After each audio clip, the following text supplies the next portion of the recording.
10 محرم الحرام کی قدر کرنی چاہیے، اور اس کی قدر کا جو اسلامی طریقہ جناب نبی کریم صلی اللہ علیہ وسلم نے ہمیں عطا فرمایا ہے، وہ طریقہ یہ ہے کہ سب سے پہلے روزہ یوم عاشورہ کا روزہ۔ ام المومنین سیدنا عائشہ رضی اللہ تعالی عنہ فرماتی ہیں کہ مکہ کی زندگی میں مشرکین مکہ 10 محرم کا روزہ رکھا کرتے تھے، جناب نبی کریم صلی اللہ علیہ وسلم بھی روزہ رکھا کرتے تھے، اور جب آپ لیکن کسی کو حکم ارشاد نہیں فرمایا، خود روزہ رکھا لیکن کسی کو حکم نہیں دیا۔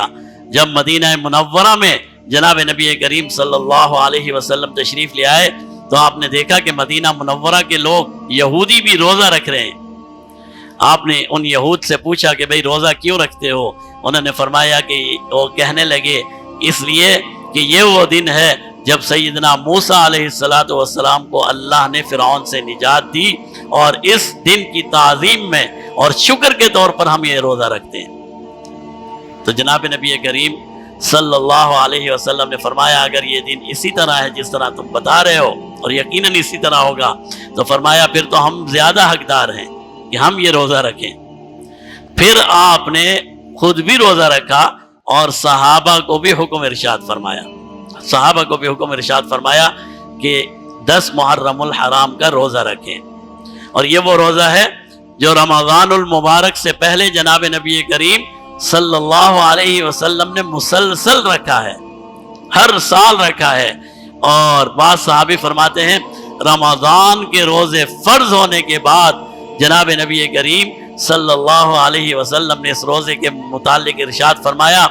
جو من شاء فلیؤمن، جو فلیصم، جو چاہتا ہے وہ روزہ رکھ لے، اور جو نہیں چاہتا وہ روزہ چھوڑ بھی سکتا ہے۔ تو رمضان سے پہلے التزام کے ساتھ یہ روزہ رکھا گیا، اور رمضان کے بعد، رمضان کے روزے فرض ہونے کے بعد پیارے محبوب نے اسے مستحب میں تبدیل فرما دیا۔ یہ ایک دن کا روزہ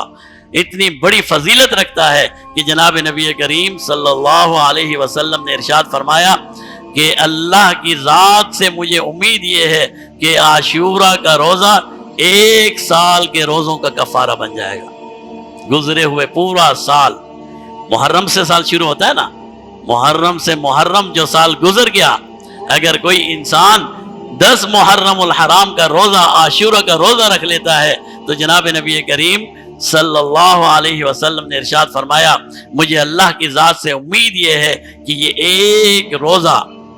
پورے سال کے گناہوں کا کفارہ بن جائے گا۔ 12، 13، 14 گھنٹے کا روزہ اور پورے سال کے گناہوں کا کفارہ۔ اور آخری سال جب جناب نبی کریم صلی اللہ علیہ وسلم نے وصال سے پہلے یہ روزہ رکھا تو ایک صحابی نے عرض کی یا رسول اللہ یہ تو یہود بھی یہ روزہ رکھتے ہیں اور ہم بھی یہ روزہ رکھتے ہیں، یہ تو مشابہت پیدا ہو جاتی ہے۔ تو آپ صلی اللہ علیہ وسلم نے فرمایا اگر اگلا سال میری زندگی میں آیا تو میں 1 روزہ بڑھا دوں گا، 1 روزہ زیادہ کر دوں گا۔ اسی لیے علماء فرماتے ہیں کہ عاشورہ کے دن 2 روزے رکھنا مستحب ہے، بہتر اور افضل تو یہ ہے 3 روزے رکھ لیے جائیں، سب سے اچھا اور عمدہ طریقہ تو یہ ہے 3 روزے رکھ لیں، 9، 10، 11 تینوں دن کے روزے رکھ لیں۔ اگر تینوں دن کے نہیں رکھ سکتے تو 10 کا تو روزہ ہے ہی ہے، 1 روزہ اور بڑھا لیں، 9 کا بڑھائیں گے تو زیادہ بہتر ہے، 9 کو نہیں رکھ سکے تو 11، 10 اور 11۔ لیکن اس حدیث کا یہ مطلب نہیں ہے کہ جو 2 روزے نہیں رکھ سکتا وہ 1 بھی نہ رکھے۔ ابھی بعض ساتھی ایسے ہی ہوتے ہیں، اس کو کہ اگر وہ کہتے ہیں یار میں 2 روزے نہیں رکھ سکتا ہوں، تو کرتے کیا ہے 10 کا بھی روزہ چھوڑ دیتے ہیں۔ بھائی 2 روزے نہیں رکھ سکتے تو کم سے کم 1 روزہ تو رکھ لیجئے، عاشورہ کا روزہ تو رکھ لینا چاہیے، مستحب ہے، کوئی واجب نہیں ہے، کوئی فرض نہیں ہے، لیکن بہتر یہ ہے کہ 2 روزے رکھے جائیں۔ اور اگر 2 روزے نہیں رکھے تو مطلب یہ نہیں ہے کہ روزہ رکھنا ہی نہیں ہے، عاشورہ کا دن پھر بھی روزہ رکھا جا سکتا ہے، اگرچہ یہ افضل اور اولا نہیں ہوگا، لیکن اس کا ثواب اور اجر اسی طرح ملے گا جس طرح ملنا چاہیے۔ تو یہ ایک دن کا روزہ اتنی بڑی فضیلت رکھتا ہے کہ جناب نبی کریم صلی اللہ علیہ وسلم نے فرمایا کہ ایک روزہ پورے سال کے گناہوں کا کفارہ بن جاتا ہے۔ پھر اس سے اعلیٰ روزہ صرف رمضان تو ہی ہے،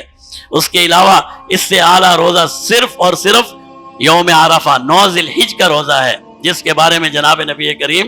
صلی اللہ علیہ وسلم نے ارشاد فرمایا وہ 2 سال کے گناہوں کا کفارہ بنتا ہے۔